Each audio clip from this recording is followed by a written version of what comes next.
আজকে চলে আসলাম আমাদের প্রিয়র একটা বাঙালি বিয়ের জমজমাটি খাওয়া দাওয়া নিয়ে। তো চলো তোমাদের সাথে শেয়ার করি আজকে খাওয়া দাওয়াতে কি কি ছিল। এরকম একটা সাদা প্লেট নিয়ে নিয়েছিলাম, তাতে নিয়ে নিয়েছিলাম আমি তন্দুরি রুটি আর তার সঙ্গে নিয়েছিলাম স্যালাড। তন্দুরি রুটির সঙ্গে এরা সাইড ডিশে রেখেছিল হচ্ছে ডাল মাখনি। যদিও বা রুটির সঙ্গে আমি ডাল মাখনিটা নিয়ে নিই, তার বদলে কি নিয়েছিলাম তোমাদের সঙ্গে জানাচ্ছি। আর ছিল এটা হচ্ছে ফ্রেশ বাটার ফ্রাই। তার আমি নিয়ে নিয়েছিলাম এই হচ্ছে লাল লাল চিকেনের কষা। আমি চিকেনের কষাটাই সলিড পিস চাইছি, সে ভাবছিল আমি বোধহয় হাড়ের পিস বলছিলাম, কারণ নর্মাল তো কেউ সলিড চায় না।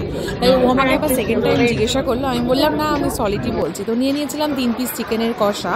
চিকেন কষাটা কিন্তু জাস্ট দারুণ ছিল। আমি ওকে বলছিলাম তুমি চিকেন কষাটা খেলে না, কিন্তু দারুণ স্বাদ ছিল। সাথে বলছিলাম এটা ছিল এই বছরের আমার প্রথম কোনো বিয়ের খাওয়া, তো আমার কাছে এটা খুবই স্পেশাল ছিল। আমি বেশ জমিয়ে ভালো করে খেয়েছি।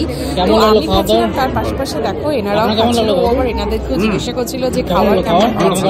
তো এই দাদুটার তো খাবার দারুণই লেগেছিল। সত্যি খাবারটা ভীষণ সুন্দর ছিল, খাবারের স্বাদগুলো খুব অসাধারণ ছিল। আমি তোকে বলছিলাম চিকেনটা কেন খেলে না, ও শুধুমাত্র মাটন দিয়ে খেয়েছিল, বাট আমি তো বেশ গুছিয়ে পরিপাটি করে খেয়েছি। দেখো তন্দুরি রুটি দিয়ে আমার চিকেন কষাটা খাওয়া শেষ। তারপরে আমি নিয়ে নিয়েছিলাম এরকম সাদা গরম গরম ভাত।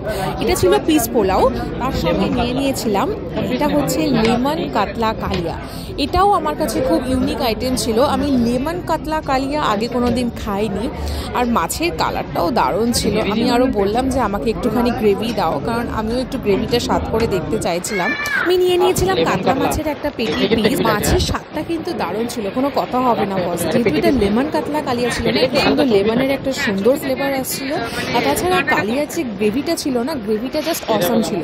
আর সত্যি বলতে মাছটাও ভীষণ সুন্দর টাটকা ছিল, আর মাছের স্বাদটাও ছিল খুব ভালো। কাতলা মাছের এই লেমন কাতলা কালিয়া এই রেসিপিটাই আমার কাছে খুব ইউনিক ছিল, তাই জন্য আমি খাবারটাকে খুব সুন্দর ভালোভাবে এনজয় করেছি। সত্যি খাবারটা ভীষণ সুন্দর ছিল।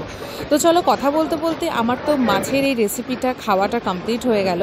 এবার যেটা খাবো সেটা হচ্ছে মাটন। মাটনের জন্য আমি নিয়ে নিলাম অল্প 1 হাতা সাদা পিস পোলাও, তার সাথে খাবো মাটন। তো দেখো মাটনে যা লাইন পড়েছিল না, মাটন গামলা গামলা মাটন শেষ হয়ে যাচ্ছিল, পুরো লাইন দিয়ে মাটন খেতে হচ্ছিল। তো চলো চলে এসেছে মাটন। যখন মাটন এসেছে না, আশপাশ থেকে দেখছি সবাই বলছে মাটন এসে গেছে। তো যাই হোক আমি নিয়ে নিয়েছিলাম মাটন। আমি বেশি নিইনি, আমি নিয়ে নিয়েছিলাম 5 পিসই মাটন। মাটন 5 পিসও আমার কাছে অনেকটা, মানে আমি মাটন দিতে বলিনি, ওরা 2 হাতা দিয়েছিল, তাদের 5 পিস উঠেছে। আমি মাটনটা খুব একটা বেশি প্রেফার করি না, ভালোবাসি বাট অল্প খাই আমি মাটন।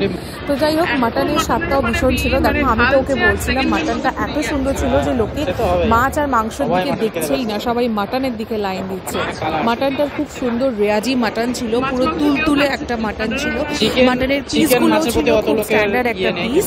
আমি তো বিয়ের বাড়ির খাবারটাকে দারুণ এনজয় করেছি, বিকজ এই বছরের এটা ছিল আমার প্রথম কোনো বিয়ের বাড়ির খাবার। সত্যি কথা বলতে গেলে আমি যে কোনো জায়গাতে মেন কোর্সে কিছু আইটেম ট্রাই করলে তারপরে আমি মিষ্টি বা চাটনি কিছুই খাই না।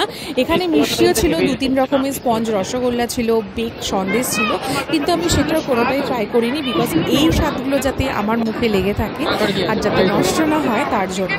আমি এতগুলো মাটন সত্যিই খেতে পারিনি। হ্যাঁ 2টো মাটনের পিস সত্যিই ফেলা গেছে, কিন্তু মাটনটা ভীষণ ভালো ছিল, পুরো তুলতুলে আর নরম মাটন ছিল। তোমরা যারা যারা এই ভিডিওটা দেখছো অবশ্যই কিন্তু কমেন্ট করে জানাতে ভুলো না যে ভিডিওটা তোমাদের কেমন লাগলো।